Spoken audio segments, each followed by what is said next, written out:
নমস্কার, কেমন আছেন সবাই? আশা করছি সবাই খুব ভালো আছেন। প্রিয়াঙ্কা মুখার্জির আরও একটি নতুন ব্লগে আপনাদেরকে জানাই স্বাগত।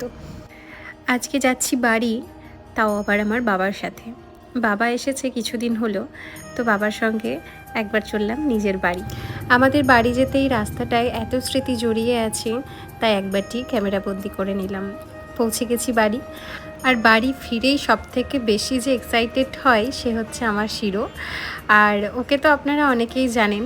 শিরো আর চিনি হলো একটা বেড়াল, যারা দুজনেই আমাদের বাড়িতে থাকে।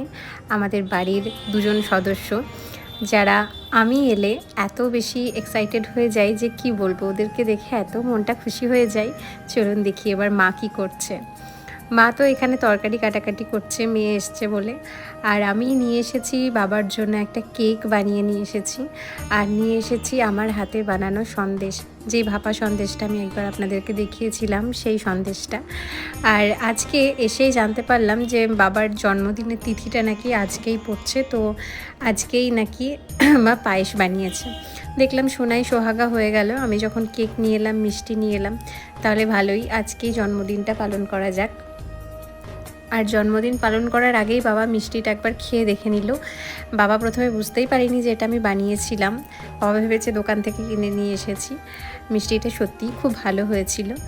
আর এখানে মা বাবাকে সাজিয়ে দিচ্ছে মিষ্টি বাড়িতে যে কয়েকটা ছিল, আর তার সঙ্গে আমি যেটা বানিয়ে নিয়ে এসেছিলাম, তার সাথে খেজুর গুড়ের পায়েস আর আমার বানানোই কেকটা। ছোট্ট করে বাবার জন্মদিন পালন করছি। আর আমি বিয়ের আগে থেকেও বাবার এই জন্মদিন পালন, মায়ের জন্মদিন পালন, অ্যানিভার্সারি পালন, এগুলো করতে ভীষণ ভালোবাসতাম। এখনও ভালোবাসি। সারা বছর ধরে সমস্ত আবদার মেটাই, এত ভালোবাসে।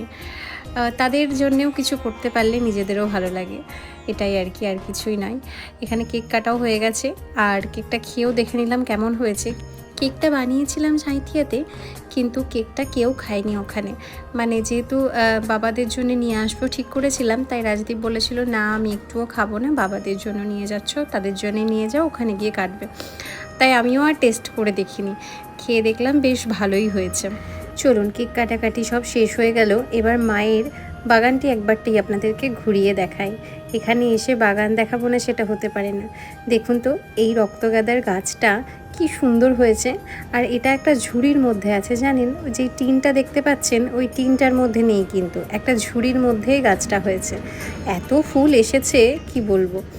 আর এদিকে গাঁদা, এদিকে লাল পাতাবাহারটা কি সুন্দরই না লাগছে। এত ভালোভাবে গাছগুলো হয়। এইটা হচ্ছে আমাদের বাগানটা, কি সুন্দর জবার কালারটা দেখুন। চলুন, এই দেখুন, এই হচ্ছে ধূত্র ফুল। আপনারা বলবেন কারা কারা এই কালারে ধূত্র ফুলটা দেখেছেন। আমি কিন্তু এটা সিকিমে গিয়ে দেখেছি। আর পাতাটার মানে পাপড়িটা দেখছেন কি বড়, একদম মনে হচ্ছে যেন সেই মাইকগুলো হয় না, রাস্তার মোড়ে মোড়ে লাগানো হয়, সেই মাইকগুলোর মতো। ভীষণ সুন্দর দেখতে ফুলটা। এদিকে তো গাঁদার চাষ, প্রচুর গাঁদা ফুল হয়েছে। মা এবার নিজেই সবটা করেছে, জানেন? এবছর মাকে আর না কোনো ফুলের গাছ দেওয়া হয়নি। আর এদিকে কিছু পালং শাক, ধনে পাতা, এই সমস্ত কিছু লাগিয়েছে। আর ভিডিওটাও এবার শেষ করি। আবার আপনাদের সঙ্গে আরেকটি ভিডিওতে দেখা হবে। তাহলে সবাই ভালো থাকবেন, সুস্থ